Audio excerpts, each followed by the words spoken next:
Do you know where Florence Ballard died and where she's buried? This is a tribute to the lost Supreme member. Known as one of the original voices behind the Supremes, Florence Ballard was more than just a background member of Motown's most successful girl group. She was its fiery spirit.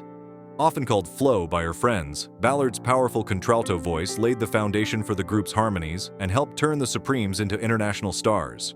But her story is also one of tragedy, a tale of fame gained too quickly, bitter disputes, and an untimely end that cut short what could have been a much longer career.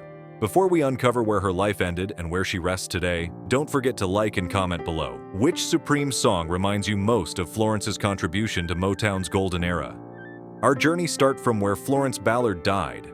Her life came to a heartbreaking end on February 22, 1976, at the age of 32. She died of a coronary thrombosis, a heart attack, at Mount Carmel Mercy Hospital in Detroit, Michigan. The tragedy was compounded by the fact that she had been attempting a comeback in music. Her death shocked fans who had followed her journey from Motown stardom to hardship, and many viewed it as one of the great tragedies of the music industry. Let's continue with a small background about Florence Glenda Ballard before we explore her grave. She was born on June 30, 1943, in Detroit, Michigan. Growing up in a bustling household, music became a natural outlet for her. Her strong, gospel-trained voice and confident personality stood out from a young age. She attended Northwestern High School, where she met Mary Wilson. Through Wilson, she became acquainted with Diana Ross, and in 1959, the seeds of what would become the Supremes were planted.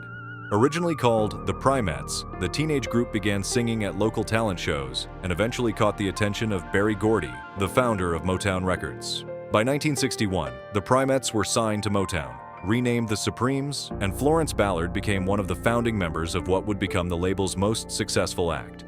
With Florence anchoring the group's harmonies, the Supremes began their rise. By the mid-1960s, they were churning out hit after hit, including Where Did Our Love Go?, Baby Love, and Come See About Me. Florence wasn't often placed in the spotlight as lead singer.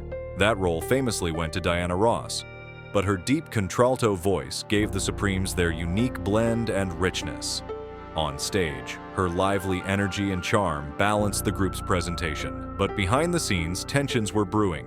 Ballard often clashed with Ross and Gordy over the direction of the group, especially as Ross increasingly became the face of the Supremes. By 1967, after struggles with depression, alcoholism, and disagreements within the group, Ballard was ousted from the Supremes and replaced by Cindy Birdsong. After leaving the group, Florence attempted a solo career, signing briefly with ABC Records. Unfortunately, her singles did not achieve commercial success. Without Motown's promotional power behind her and struggling with personal challenges, Florence's career never regained momentum. During the 1970s, she faced severe financial difficulties and even lost her home at one point. Friends and fans often expressed sorrow that one of the original Supremes had fallen on such hard times while the group she helped build continued to soar. Yet, Florence remained determined. In the years before her passing, she began performing locally and was preparing for a full comeback. Sadly, that chance never came. On February 21, 1976, Florence was admitted to Mount Carmel Mercy Hospital in Detroit, complaining of numbness and difficulty breathing.